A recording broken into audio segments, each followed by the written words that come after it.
नमस्कार मैत्रिणींनो, स्वागत आहे तुमचं आजच्या व्हिडिओमध्ये. कशा आहात तुम्ही? आशा व्यक्त करते की खूप आनंदी असाल आणि गणेश उत्सवामध्ये खूप आनंद घेत असाल. अनंत कोटी ब्रह्मांड नायक राजाधिराज योगीराज श्री स्वामी समर्थ महाराजांना वंदन करून आणि आपल्या गणपती बाप्पाच्या चरणी नतमस्तक होऊन आपण आजच्या व्हिडिओला सुरुवात करणार आहोत. तर आजच्या व्हिडिओचा विषय आहे की आपले जे बाप्पा आहेत, 10 दिवस जे बाप्पा आपल्या घरामध्ये येतात, अतिशय आनंदाचं वातावरण आपल्या घरामध्ये असतं आणि आपण 10 दिवस अतिशय आनंदी असतो आणि बाप्पाची सेवा करत असतो.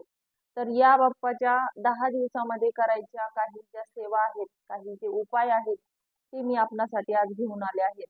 तर या उपायामध्ये काय करायचं आहे, तर आपल्या घरामध्ये बघा तुम्ही जे मुलं मुली आहेत, तर त्या मुला मुलींचे लग्न जमत नाही.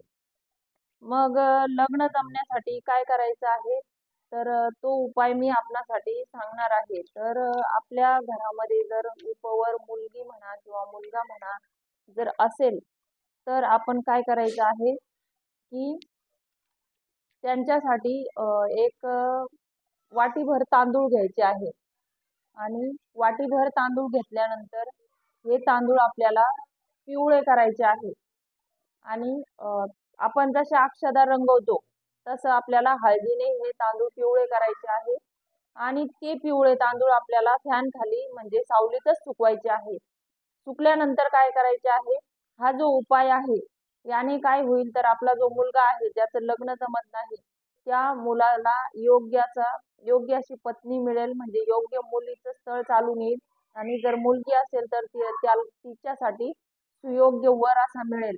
तर हा उपाय शक्यतो मुला मुलींनीच करावा आणि जर मुला मुलींना शक्य नसेल किंवा त्यांची जर श्रद्धा नसेल किंवा कोणाचा विश्वास नसतो, काही मुलं ऐकत नाही, तर त्यांच्या आईने हा उपाय केला तरी चालतो.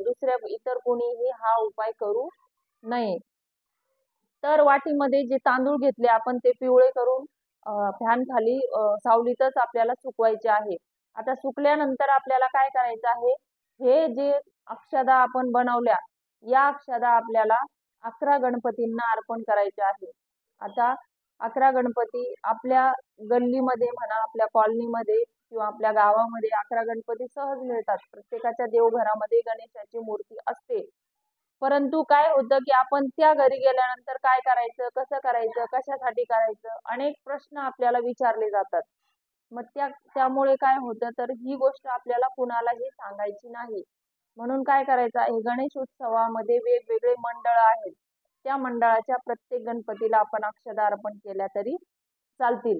तर काय करायचं, त्या अक्षदा घेऊन आपण 11 गणपतीच्या डोक्यावर, सुरुवातीला आपल्या घरातले जे 2 गणपती आहे, एक आपल्या देवघरातला आणि एक आपला जो आपण स्थापना केली आहे 10 दिवसांसाठी म्हणा, 3 दिवसांसाठी म्हणा, 1.5 दिवसांसाठी म्हणा, तुमची जशी पद्धत असेल तसा तो गणपती त्याच्या डोक्यावर अक्षदा टाकायच्या आणि त्याला प्रार्थना करायची की माझ्यासाठी सुयोग्य असा वर किंवा सुयोग्य अशी वधू मिळू दे आणि त्या अक्षदा गणपतीच्या डोक्यावर टाकायच्या. जशा मी तुझ्या डोक्यावर अक्षदा टाकल्या तशा तूही माझ्या डोक्यावर अक्षदा पडू दे आणि माझा लवकरात लवकर विवाह जमू दे, अशी प्रार्थना आपल्याला गणपती बाप्पाला करायची आहे.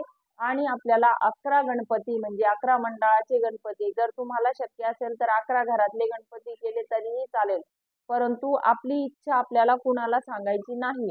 म्हणून आपण मंडळाचे या गणपतीच्या दिवसामध्ये, गणेशोत्सवामध्ये आपल्याला सोपं जाईल म्हणून आपण ही सेवा करायची आहे. तर या सेवेने आपली जी इच्छा आहे ती पूर्ण होईल, म्हणजे विवाह, आपल्या मुला मुलींचे विवाह जमतील. तर हा उपाय नक्की करून बघा आणि पुन्हा एकदा सर्वांना गणेश उत्सवाच्या खूप खूप शुभेच्छा.